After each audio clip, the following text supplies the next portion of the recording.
Àkàndá mo dé o. A ní tọ́lọ́run ọba mi ò ní, a ṣe tọ́lọ́run ọba mi ò lè ṣe. A ní ìkáyé káfàtà. Mo gbọ́ sásásá n ò sá o, mo gbọ́ yàyàyà n ò sì sojo. Tòrájà kan ò ní gbó kéyàn ò yọ, bí àkùkọ kan ò sì gbọ́dọ̀ kọ kí ẹni ò ṣẹ̀jẹ̀. Mo dé o. Omi ata apá kẹrin ńlá tó ń gbédè tá a fẹ́ dà lé gbogbo àwọn olubi tí ń balẹ̀ yìí jẹ́ lórí o. Mo fẹ́ kẹ́ ẹ wo fọ́nrán yìí dáadáa, ìyà tí ń jà àwọn ọmọ wa lójú ogun Boko Haram nù o. Kèékú ṣe páwọn ọmọ yìí yànlẹ̀, kèé ṣe pé wọn mọṣẹ́ wọn ì sí sojo, ṣùgbọ́n ọ̀rọ̀ wọn dàbí àgbẹ̀ tí ń lọ oko tí ó mú òkúlùbọ́bọ̀ àdá dání. Ẹ dákun kí ni ó fi ṣiṣẹ́? Tàbí ọdẹ tó fẹ́ lọ rèrè dẹ̀gbẹ́ alájá tàbí ìgbé alágogo tó gbàgbé àràyá àti ẹ̀ta ẹ̀bọn sílé. Ẹ dákun kí ni ó fi pẹran?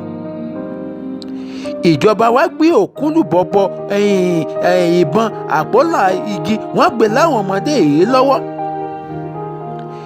Ìjọba gbé àpólà igi láwọn ọmọdé yìí lọ́wọ́, wọ́n ní kí wọ́n mọ lọ ojú ogun, kí wọ́n lọ rèé kojú Boko Haram.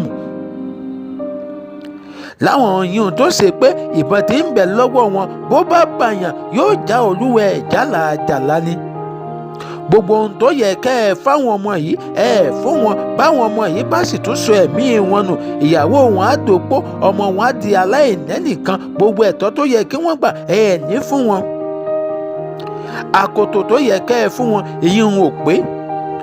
Amúlẹ̀tì tó yẹ kẹ́ ẹ fún wọn ẹ fún wọn. Gbogbo àwọn nǹkan bíi bulletproof tó yẹ kẹ́ ẹ fún wọn kò séyìí tẹ́ ẹ fún wọn ń bẹ̀. Ẹ wọkọ̀ ọkọ̀ ò ṣiṣẹ́ mọ́. Ẹ wá ní kí wọ́n lọ máa kojú ogun, ẹ̀yin yọkù kiri ìgboro, ẹ kọ́ mọ̀ yín lọ́lẹ̀ òkèrè. Ẹ pèrè yín ní sẹ́nétọ̀, ẹ pèrè yín ní rẹ́ẹ̀pù, ẹ pèrè yín ní mínísítà àti gómìnà. Ẹ̀yin ń sakọ kiri ìgboro, ẹ̀ ń jàyè bámúbámú mọ́yó. Èmi ò mọ̀ bí èmi ń pọ̀ mọ́ ẹnì kọ̀ọ̀kan. Ayé yín ò ní dá o. Gbogbo ẹ̀yin tẹ́ ẹ bo orílẹ̀-èdè yìí jẹ́ ẹ̀ ní jèrè ọmọ o. Gbogbo ẹ̀yin tẹ́ ẹ̀ ń mú wá sí lórílẹ̀‐èdè yìí ẹ padà pàtọrọ nínú òṣì ni o. Gbogbo ẹ̀yin tẹ́ ẹ̀ mú wá lẹ́rú lórílẹ̀‐èdè yìí tẹ́ ẹ̀ ń fi wá jìyà ẹ ní kú síbi tí aṣọ yín wà o. Torí mo ti rí pé ọ̀rọ̀ yín ò gbójú lásán mọ́. Ó yẹ káwa gan ó ṣe bíi ti Ghana ni o, tí Lẹ́ftẹ̀nàntì Jerry Rawlings pè gbogbo àwọn ọ̀bàyéjẹ́ orílẹ̀-èdè ọ̀hún síbi àpèjẹ pàtàkì lọ́jọ́ ọjọ́sí kí gbogbo wọn ó tó ṣègbè dànù. Torí àwọn ọ̀bàyéjẹ́ orílẹ̀-èdè yìí ti papọ̀ jù. Kí ló dé ẹ̀yin náà gbọ́n tọmọdé yìí sọ? You are killing us. Nigeria army, no weapon, no anything. See the weapon they bring here, these ones are not working. These are updated vehicles. They are not working. They just keep them here for formality, just to discourage us in the name of encouragement. Imagine, they are killing us every day. Eh? They are not kitting us. They are not giving us anything. Will you imagine a soldier will be in the war front, no helmet, no fragmented jacket, no enough ammunition to help himself? Imagine, they call themselves generals. They are eating money. Will you imagine a 33-year-old man is in the bush, nowhere to be found? Will you imagine 30 people, and last attack no less than 100 people. This camera you are seeing, no less than 100 plus soldiers die here.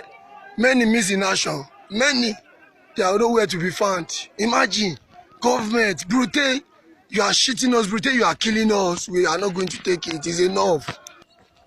Imagine, with the history I've read about Nigeria army, this have never happened before. This is the 5th fighting vehicle, tanks, for that matter. Nigeria, this what we are fighting is getting. I went to somewhere and camera this. No, this is the soldier camp in Metele. where they are killing soldiers every week.